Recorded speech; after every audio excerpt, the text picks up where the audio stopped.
Spika wa bunge la Iran anasema Tehran iko tayari kwa hatua za kivita licha ya mazungumzo na Marekani. Iran inasema inafanya mazungumzo na Marekani lakini haina imani na adui, huku Ghalibaf akionya kuwa Washington inaweza kuzidisha vita wakati wowote, na hivyo Iran imejiandaa na ipo tayari kwa ajili ya mapambano wakati wote.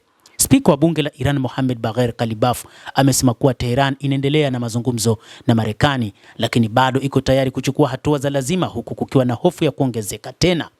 Kuongezeka huku kunatokana na kwamba wakati huu jamhuri hiyo ya Kiislamu ya Iran imegoma kuingia katika mazungumzo kwa sababu tu ya kile kilichofanywa na Marekani kushambulia meli zao, lakini pia wao wamelipa kisasi.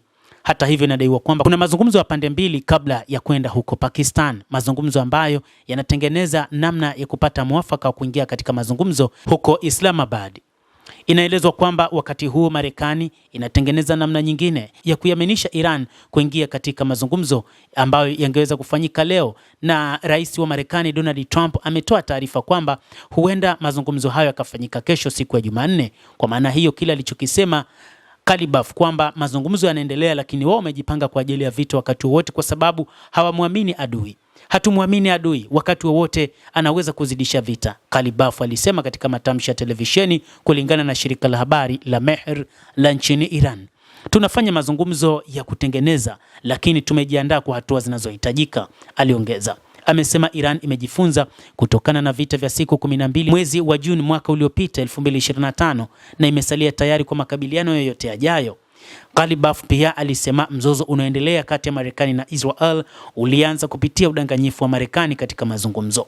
Taarifa hiyo ilifuatia wadhifa wa kamandi kuu ya jeshi la Marekani CENTCOM inayothibitisha kwamba vikosi vya wanamaji vya Marekani vilikamata na kulemaza meli ya mizigo iliyokuwa na bendera ya Iran katika ghuba ya Oman.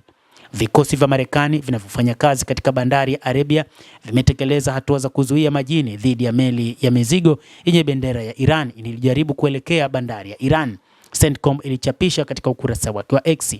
Makao makuu ya jeshi la Iran Khatami al-Anbiya pia ilithibitisha kwamba meli yao ilishambuliwa na Marekani, na katika taarifa iliyobebwa na shirika la habari la Tasnim, Iran ililipa kisasi kwa kushambulia meli za kivita za Marekani. Iran ilifanya shambulizi katika meli za kivita za Marekani katika kile ilichosema ni katika kujibu kile kilichofanywa na Marekani kushambulia ndege yake.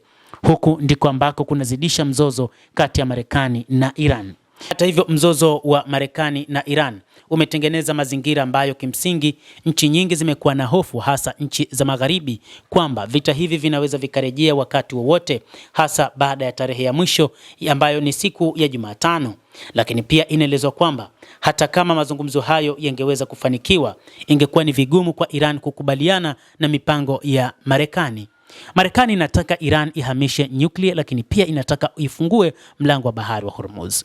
Iran iko tayari kufungua mlango wa bahari wa Hormuz, lakini si suala la nyuklia zake. Iran imeeleza kulipiza kisasi wakati wowote ambapo watafanywa jambo baya, na ndio maana wakati huu kwanza imejipanga kwa ajili ya mapambano, lakini pili ni wakati huu ambapo Marekani imefanya uchokozi kwa kushambulia meli yake, na ndio maana imelipa kisasi.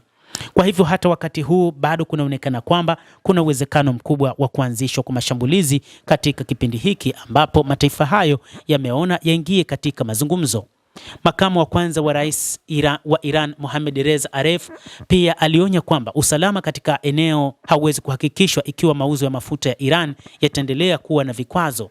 Hakuna mtu anayeweza kuzuia mauzo ya mafuta ya Iran, huku akitarajia usalama wa bure kwa wengine, Aref alisema katika jukwaa la mtandao wa kijamii wa X, ambapo alisema usalama wa mlango wa bahari wa Hormuz sio bure, aliongeza. Lakini alisema hatuwezi kuruhusu uranium iliyorutubishwa kuchukuliwa na Marekani, ni mali ya Wairan, anasema.